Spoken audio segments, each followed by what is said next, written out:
एक तालाब में कम्बुग्रीव नामक कछुआ रहा करता था। वह कछुआ बहुत बातूनी था। दूसरों से बात करते समय बीच बीच में टोका टोकी करना उसकी आदत थी। एक दिन 2 हंस स्वर्ण उस तालाब में उतरे। उन हंसों का नाम संकट और विकट था। उन्हें तालाब के आसपास का वातावरण बहुत अच्छा लगा। उसके बाद से वे प्रतिदिन वहां आने लगे। कम्बुग्रीव कछुआ उन्हें प्रतिदिन देखता। एक दिन उसने उन दोनों हंसों से बात की। वे उसे दोनों भले और सज्जन लगे। शीघ्र ही उनमें गाढ़ी मित्रता हो गई। हंस रोज तालाब में आते और कछुए से मिलते। फिर तीनों बहुत देर तक नाना प्रकार की बातें करते। हालांकि बातों के बीच कछुए की टोका टाका जारी रहती, किंतु सज्जन हंस इसका बुरा नहीं मानते। एक बार उस क्षेत्र में भयंकर अकाल पड़ा। नदी तालाब सूखने लगे।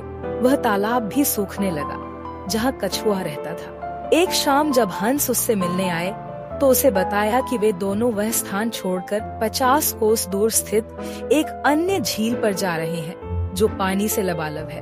यह सुनकर कछुआ दुखी हो गया और आंखों में आंसू भरकर बोला, मित्रों, कुछ ही दिनों में ये तालाब सूख जाएगा। मेरा मरण तो निश्चित है, किंतु इस बात से अधिक दुख मुझे इस बात का है कि अपनी अंतिम घड़ी में मैं अपने परम मित्रों को देख नहीं पाऊंगा। कछुए की इस बात पर दोनों हंस उदास हो गए। उन्हें कछुए से सहानुभूति थी।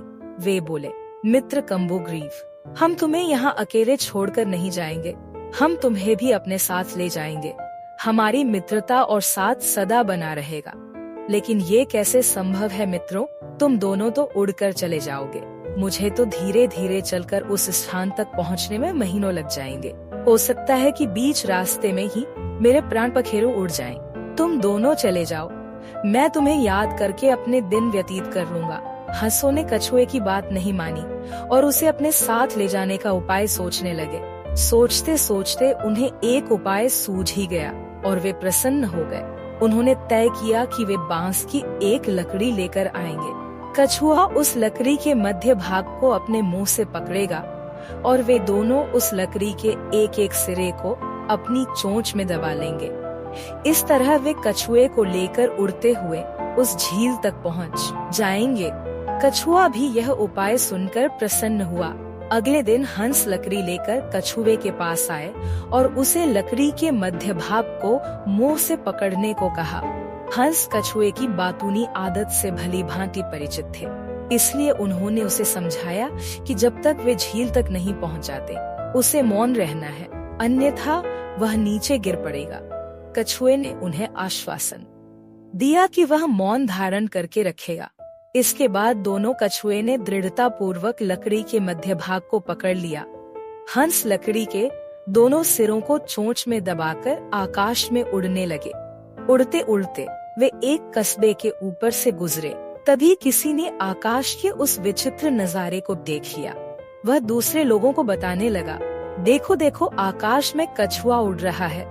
एक मुंह से दूसरे मुंह होते हुए ये बात पूरे कस्बे में फैल गई। लोग घरों के बाहर निकल आए और शोर मचाने लगे।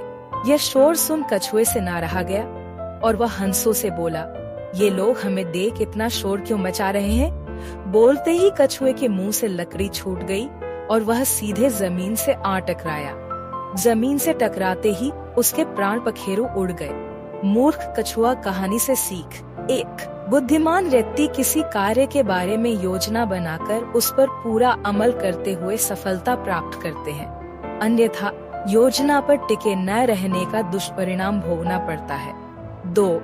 सामूहिक कार्य में समूह के सदस्यों की राय को महत्व देना आवश्यक है। उनकी राय न मानकर कार्य के नुकसान के साथ साथ व्यक्तिगत नुकसान भी हो सकता है।